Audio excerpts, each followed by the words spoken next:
Hello dear students, be ready to go for an amazing question on projectile motion. I can call it as a successive projectile motion. Be careful, see it, that this is going out to be as a point A, it is a point of projection and I am firing a projectile which can have the mass of m. It is projected with the speed of v0 and it is making an angle of theta with the horizontal. तो कुछ किया नहीं है, मैंने सिर्फ और सिर्फ एक प्रोजेक्टाइल को फायर किया which is making an angle of theta with the horizontal and मास की इंफॉर्मेशन हो सकता है हो ना हो, बट मैं आपको कह रहा हूँ कि उसके बारे में सोचने की आपको जरूरत नहीं है. अब क्या हुआ, this projectile follows the path and this is which one, parabolic path, and it strikes at B.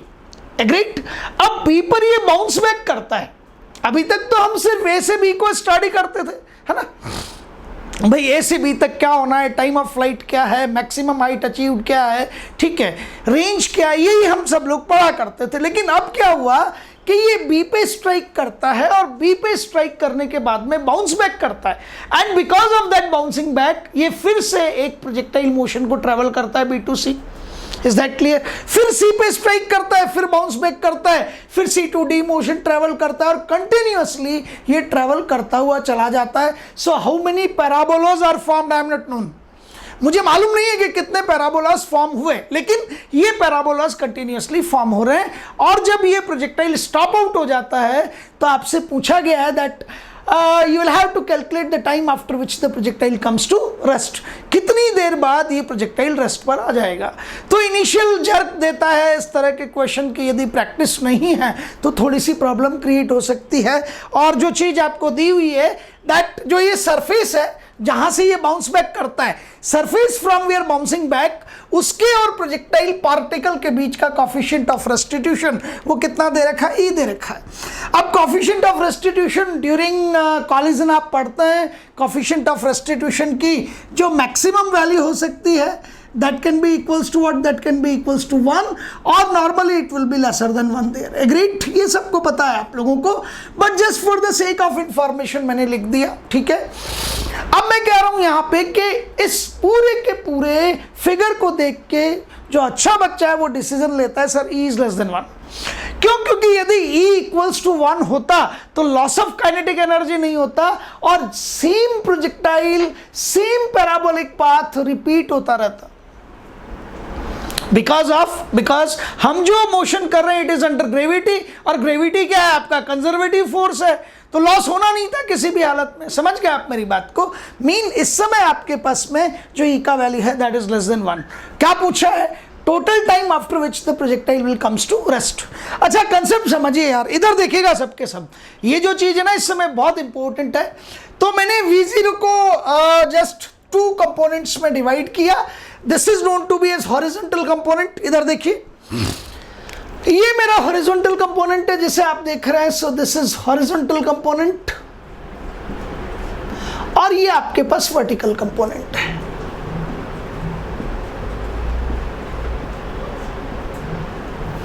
A to B जो टाइम लगता है we call it as a time of flight. और टाइम ऑफ फ्लाइट यहां लिख रहा हूं मैं इस समय, T from A to B, this is time of flight. समझिएगा, TOF लिखा एक बार मैंने तो आप समझ जाएंगे time of flight. It will be equals to, and इसे फॉर्मूले के फॉर्म में लिखा जाता है 2u sin theta divided by g, आप जिसे यूजुअली रिमेंबर करते हैं. u क्या होता है? इनिशियल स्पीड होता है, थीटा एंगल ऑफ प्रोजेक्शन होता है, और ये आपका जो u sin थीटा है अल्टीमेटली ये आपके पास में vertical component of the velocity होता है uy, vertical component of the velocity. तो पहले तो मुझे ये बताइए सबके सब लोग, ये बहुत इंपॉर्टेंट है, यही डिसाइड करेगा कि आप किस पोजीशन पे पहुंचेंगे. तो वर्टिकल कंपोनेंट g और 2, अब ये जो 2 है और g है इन्होंने तो वेरी करना नहीं है. जो चीज वेरी कर सकती है दैट इज व्हाट uy. तो पहले तो ये बताइए टाइम ऑफ फ्लाइट क्या आपके हॉरिजॉन्टल कंपोनेंट ऑफ वेलोसिटी पे डिपेंड करता है क्या? नो.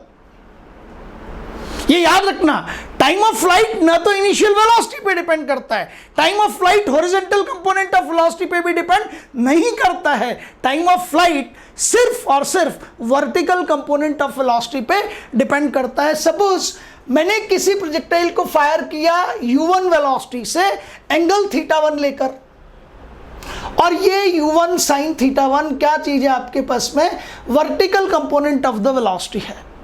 और एक और प्रोजेक्टाइल है, उसको मैंने फायर किया u2 वेलोसिटी से विद एंगल ऑफ व्हाट θ2, और यदि u1 sin θ1 is equals to u2 sin θ2 है, means vertical component of projectile 1 is equals to vertical component of projectile 2, vertical component of what, velocity।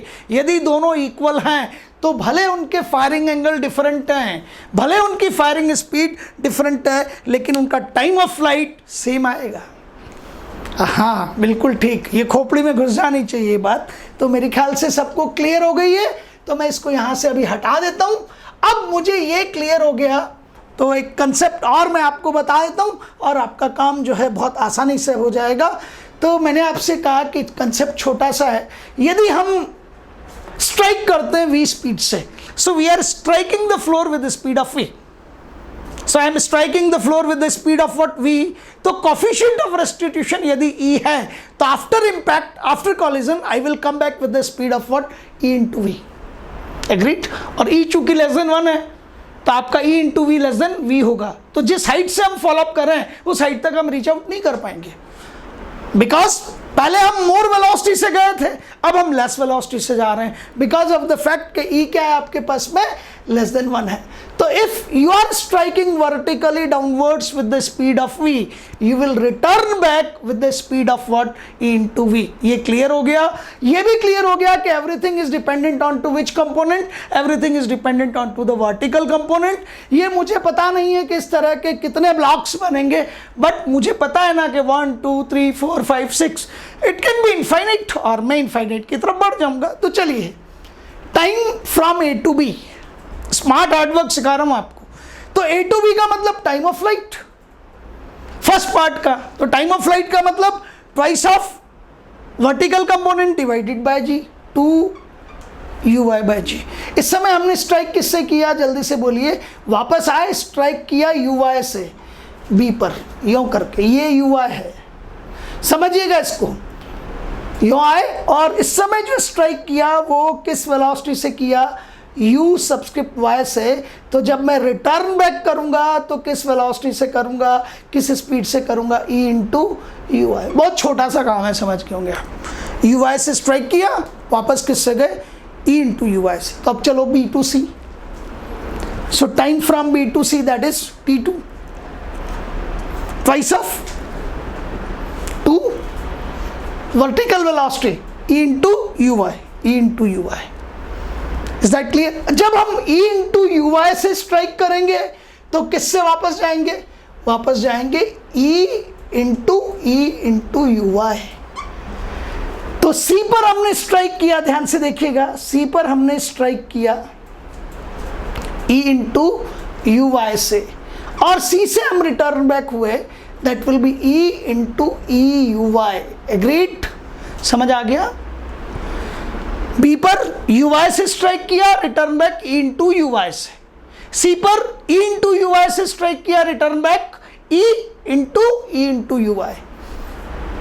t3, फिर t4, t5, t5, t6, t7, t8, 100, पता नहीं कितने कितने।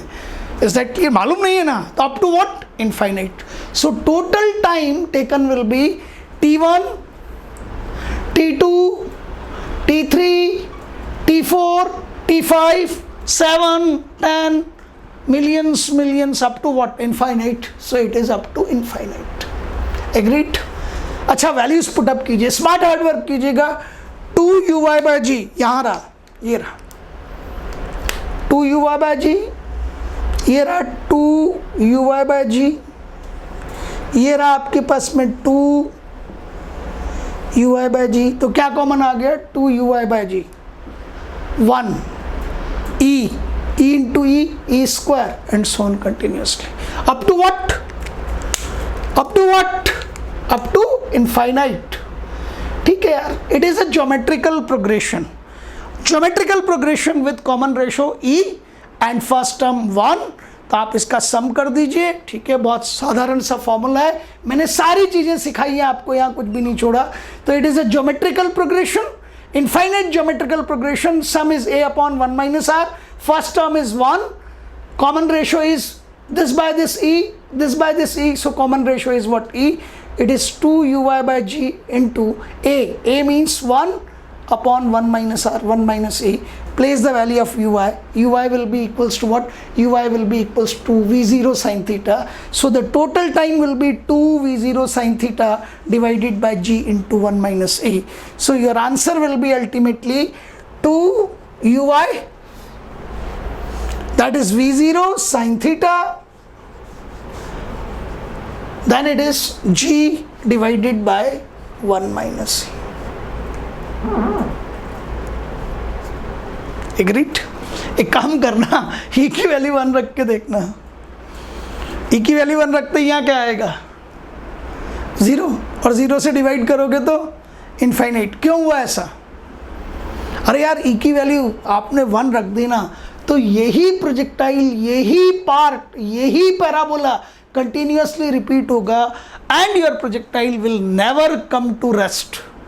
Is that clear? समझ आ गई बात यहाँ तक सब? हाँ यार, आपके जो चेहरे की हंसी है ना, ये बताती कि क्वेश्चन में मजा आया। तो ये रेस्ट पर कब आ सकता है? ये रेस्ट पर आएगा कब? जब when E is less than 1। Greater than तो 1 कभी होता ही नहीं है, ठीक है? तो बस लगे रहिए, 18-20 दिन की और बात है और फिर आप जीतेंगे, मुझे ये अच्छी तरह से पता है। Thank you very much.